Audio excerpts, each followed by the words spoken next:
Assalamualaikum warahmatullahi wabarakatuh. Tajuk kuliah kami ialah 17 Matlamat Pembangunan Lestari atau lebih dikenali sebagai SDG.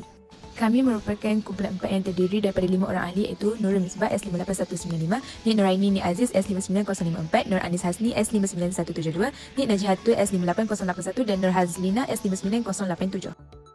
Pengenalan kepada Matlamat Pembangunan Lestari atau dikenali sebagai SDG iaitu Sustainable Development Goal. SDG ini telah dilancarkan pada Sidang Kemuncak Pertubuhan Bangsa-Bangsa Bersatu PBB di New York pada 25 September tahun 2015. SDG ini merupakan kesinambungan agenda pembangunan selepas Millennium Development Goals ataupun MDG iaitu Matlamat Pembangunan Millennium yang berakhir pada tahun 2015 dan merupakan sebahagian dari Resolusi 70 Bersatu Perhimpunan Agung PBB. SDG ini telah disahkan oleh 193 buah negara anggota PBB sebagai rangkaian kerja bagi negara-negara, perniagaan dan juga masyarakat sivil dalam usaha mencapai matlamat yang telah disasarkan pada tahun 2030. Oleh itu, SDG ini diperluaskan kepada 17 matlamat dan 169 sasaran dengan matlamat untuk mencapai keseimbangan dalam 3 dimensi pembangunan mapan iaitu dari segi sosial, ekonomi dan juga alam sekitar. Seterusnya, SDG ini juga merangkumi kesemua isu-isu berkaitan dengan pembangunan lestari yang mencerminkan visi masa depan yang sangat tinggi dengan memegang kepada prinsip penekanan bahawa tiada siapa yang ditinggalkan atau one left behind. Hal ini bagi menjamin bahawa setiap individu mendapat manfaat daripada pembangunan yang berdaya tahan yang berdasarkan kepada hak-hak asasi manusia.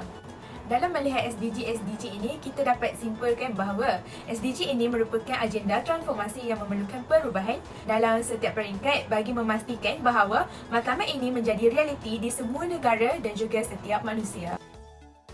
Matlamat Pembangunan Lestari mempunyai 17 matlamat yang ingin dicapai. Matlamat Pembangunan Lestari yang pertama ialah membasmi semua bentuk kemiskinan. Malaysia dijangka mampu membasmi kemiskinan menjelang tahun 2030.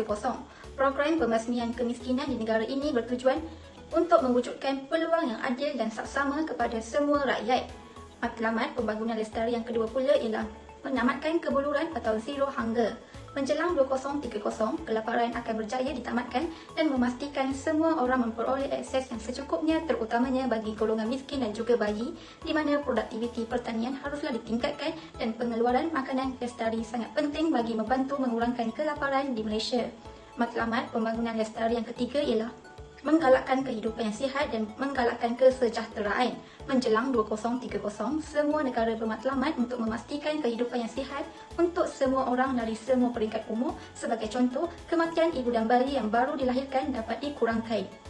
Seterusnya, matlamat pembangunan lestari yang keempat iaitu memastikan pendidikan yang inklusif dan saksama dengan cara mempromosikan pembelajaran kepada semua lapisan masyarakat dan menjamin pendidikan yang menyeluruh dan ekuiti serta menggalakkan peluang pembelajaran ini sepanjang hayat kepada semua masyarakat dan pembelajaran sepanjang hayat ini dapat membantu kehidupan seseorang dengan menerusi peningkatan kemahiran pekerjaan, perbaikan sosial diri dan penambahan ilmu pengetahuan.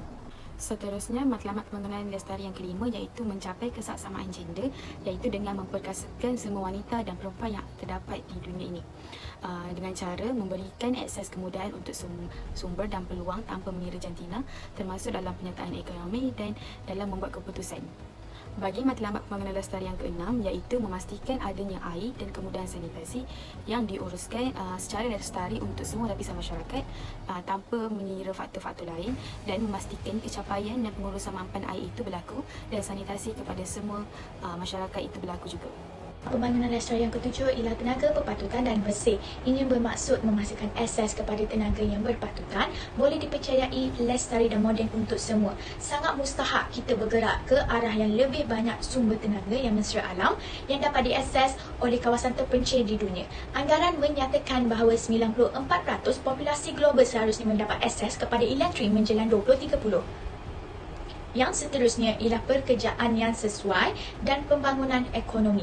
Matlamat ini untuk meningkatkan peluang pekerjaan terutamanya bagi golongan muda, mengurangkan pekerjaan tidak formal dan jurang gaji dalam kalangan jantina dan mempromosikan persekitaran kerja yang selamat dan terjamin bagi mewujudkan pekerjaan yang baik untuk semua dengan adanya kemajuan sesebuah negara. Ianya juga menggalakkan pertumbuhan ekonomi berkembang. Industri, inovasi dan infrastruktur merupakan matlamat yang ke-9. Matlamat ini bertujuan untuk membina infrastruktur dan berdaya tahan, mempromosikan perindustrian yang lestari dan memupuk inovasi yang inklusif. Seterusnya ialah matlamat 10, mengurangkan ketidaksamaan. Ketidaksamaan pendapatan telah meningkat sekiranya kita mengambil kira ketidakserataan pertumbuhan penduduk di negara-negara berkembang. Ketidaksamaan meningkat sebanyak 11%. Perbezaan 12 ini memerlukan dasar yang baik untuk memperkasakan golongan berpendapatan rendah. Ketidaksamaan pendapatan memerlukan penyelesaian global. Ini melibatkan peningkatan peraturan dan dasar kewangan yang mendorong bantuan pembangunan. Seterusnya ialah matlamat 11, bandar dan masyarakat mampan. Menjelang tahun 2050, 2/3 dari seluruh umat manusia akan menjadi bandar. Pertumbuhan bandar yang besar hasil daripada peningkatan populasi dan peningkatan migrasi telah menyebabkan ledakan di bandar-bandar besar, terutamanya di dunia membangun dan kawasan kumuh menjadi ciri kehidupan bandar yang lebih kekal. Pembangunan lestari tidak dapat dicapai tanpa mengubah cara mendidik dan mengurus kawasan bandar. Menjadikan bandar lestari bermaksud mewujudkan peluang kerjaya dan perniagaan serta perumahan. Ini melibatkan pelaburan dalam pengangkutan awak, mewujudkan ruang awam hijau dan meningkatkan perancangan dan pengurusan bandar dengan cara inklusif. Seterusnya ialah matlamat 12, pemudahan dan pengeluaran bertanggungjawab. Untuk mencapai pertumbuhan ekonomi dan pembangunan mampan, kita perlu mengubah cara mengurangkan jejak ekologi kita dengan mengubah cara kita menghasilkan dan menggunakan barang dan sumber. Pertanian adalah pengguna air terbesar di dunia dan pengairan kini telah menuntut hampir 70% daripada semua air tawar untuk kegunaan manusia. Pengurusan sumber-sumber jadi kita cekap dan cara kita membuang sisa toksik dan pabrik dan bahan pencemar adalah sasaran penting untuk mencapai tujuan ini. Seterusnya, matlamat pembangunan lestari yang ke-13 ialah tindakan terhadap iklim iaitu memerangi perubahan iklim dan kesannya kepada penduduk dunia. Setiap negara hendaklah memperkuatkan daya tahan dan kemampuan adaptif terhadap bahaya dan bencana alam yang berkaitan dengan iklim serta menyediakan langkah-langkah perubahan iklim untuk jangka masa yang panjang. Matlamat pembangunan lestari ke-14 ialah kehidupan di laut, di mana dengan adanya pemeliharaan dan penggunaan laut serta sumber lautan secara lestari. Sasaran bagi kehidupan di laut menjelang tahun 2025 ialah mencegah dan mengurangkan pencemaran laut, mengurus dan melindungi ekosistem laut dan pesisir pantai secara lestari untuk mengelakkan kesan negatif yang boleh terjadi dan membuat pemulihan untuk mencapai lautan yang berkualiti dan bersih. Manakala, matlamat pembangunan lestari ke-15 ialah kehidupan di darat, iaitu melindungi, memulih dan mempromosikan penggunaan ekosistem dan hutan serta menghentikan kegiatan pembalakan dari kemerosotan tanah. Matlamat ini juga mensasarkan untuk mengurangkan aktiviti pemburuan secara haram dan perdagangan hidupan liar. Oleh itu, tujuan nasional ekosistem daratan menjelang 2030 dapat dicapai. Bagi pembangunan lestari yang ke-16 iaitu keamanan, keadilan dan institusi yang kukuh, iaitu dengan cara mempromosikan masyarakat yang aman dan inklusif untuk pembangunan mampan. Seterusnya menyediakan akses untuk keadilan bagi semua individu dan yang terakhir matlamat bagi pembangunan lestari ke-16 ini iaitu membina institusi yang inklusif di semua peringkat. Dan bagi matlamat pembangunan lestari yang terakhir yang ke-17 iaitu perkongsian dalam mencapai maklumat, iaitu dengan memperkukuh kaedah pelaksanaan dan menghidupkan perkongsian global untuk mengenal lestari yang secara berterusan. Terdapat beberapa kesan matlamat pembangunan lestari. Yang pertama ialah mengurangkan kadar kemiskinan. Mengikut pihak Bank Pembangunan Asia ADB, Malaysia sudah mencapai pengurangan terbesar dari segi peratusan penduduk di bawah garis kemiskinan dalam kalangan negara ASEAN. Selain itu, menambahkan bekalan makanan. Kementerian sentiasa memberikan galakan dan sokongan kepada kumpulan sasar untuk mengusahakan aktiviti pertanian secara moden dengan aplikasi teknologi dan inovasi untuk meningkatkan bekalan makanan mereka daripada hasil pertanian seperti bercucuk tanam. Kesan pembangunan lestari yang ketiga ialah kemahiran celik asas telah meningkat.